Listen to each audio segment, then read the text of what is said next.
You know, during the Yom Kippur War in 1973, the Arab coalition led by Egypt and Syria launched a surprise attack against Israel. And there was a miracle because a commander realized that his troops, they were trapped in the middle of a minefield. So at night, the troops were crawling on their bellies and they were using their bayonets trying to feel for the landmines without setting them off.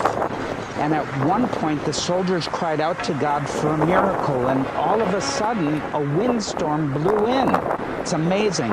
And so the soldiers hunkered down until the windstorm subsided. And when it did, it had blown away much of the dirt, exposing the position of each and every mine. And the entire platoon escaped totally unharmed. That is a miracle. That is a miracle.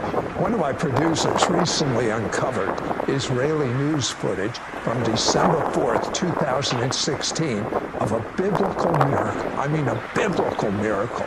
The video posted by Israeli News Online shows what appeared to be an enormous pillar of cloud, dust, and rain hovering over the dangerous border between Israel and Syria, in the very same area where ISIS militants attacked IDF forces for the first time 4 days earlier.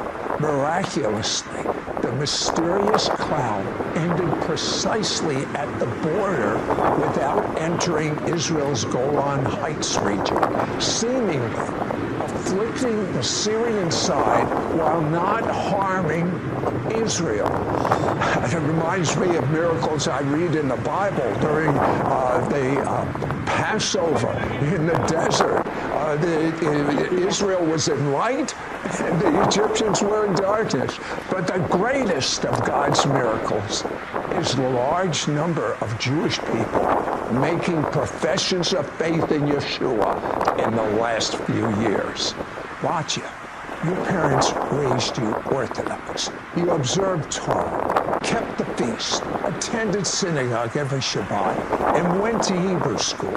You loved God, but you became disillusioned with the emptiness of Orthodox tradition. What happened? Yes, I was raised up as an Orthodox Jew, and yet God taught me how personal He can be. And so I was seeking for more deep relationship with God. And I found this emptiness in just observing the traditions. And so I went to a secular school, and my teacher in high school, she was an atheist. She was my Bible teacher, so I expected to learn the Bible from her perspective, but I was really surprised and shocked when I found out that she was a total atheist, and she was mocking whomever believed in God, and that turned me off completely. I started working a part-time job with the Ministry of Treasury. And I remember there was a girl there. One day we were just talking about peace in our hearts and, you know, how to be more relaxed and how to get these tensions over. And she was introducing me to TN, Transcendental Meditation. And so I decided to go and I joined her, and I started learning about, you know, breathing technique and all sorts of things. And I remember that towards the end, I felt something a bit strange because they asked me at the end to bring a fruit to kind of dedicate it or sacrifice it to the Maharishi. But you know what? I felt in my inner being that something is wrong about it, and I decided that this is not for me. And thank God that I decided to continue searching for God. I was offered another job at a typesetting place, and so as they introduced me to the workplace, they handed me a manuscript. And this manuscript was the New Testament in Hebrew. So it was my first ever time to read the New Testament in my own language. As I was reading the New Testament, the words of Yeshua really pierced through me. I felt that this book is a Jewish book. I realized Yeshua was a Jew. I cried out to God, God, please show me the way I should go. Is Yeshua the true Messiah of Israel, or is he a false Messiah? If he is the true Messiah, I want to follow him and serve him. But if he's not, please, Lord, let me forget about him. Right after I prayed that prayer, I saw a vision of a man clothed in a long white robe. His bearded face was shining and full of glory. The countenance of this man was majestic. Then he disappeared. I felt as if God was giving me a sign.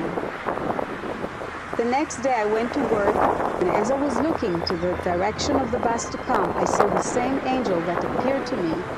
I saw this long, tall man with a beard and a long white robe. I was so excited. I was so overwhelmed. I got goosebumps all over me, and I was like so overjoyed. I knew that Yeshua was knocking at the door of my heart, that he is the true Messiah of Israel. And I decided he is my personal Messiah, and he is giving me a chance, a new life in him. Batia knew that Yeshua was the Messiah of Israel and the Messiah of the whole world. How did she know that? The same glory that came upon our Jewish people thousands of years ago. It's kind of been missing, but it's coming back. And this presence of God on the Word of God will cause you to have your own experiential knowledge of God. I want you to say this prayer with me out loud. Mean it to the best of your ability. And I tell you, the presence of God will make your spirit come alive. And you will know what Abraham, Isaac, Jacob, all the Jewish leaders, all the people in the Bible that knew God knew. It's not by man's might nor man's power, but it's by the Ruach, the Spirit of the living God. Repeat out loud, very important, out loud with me right now this prayer. Dear God, I've made many mistakes in my life, for which I'm so sorry. I believe the blood of the Passover lamb, the blood of Yeshua, washes away all of my sins. And I am clean. I'm not only clean, but Torah says, you remember my sins no more. You remember them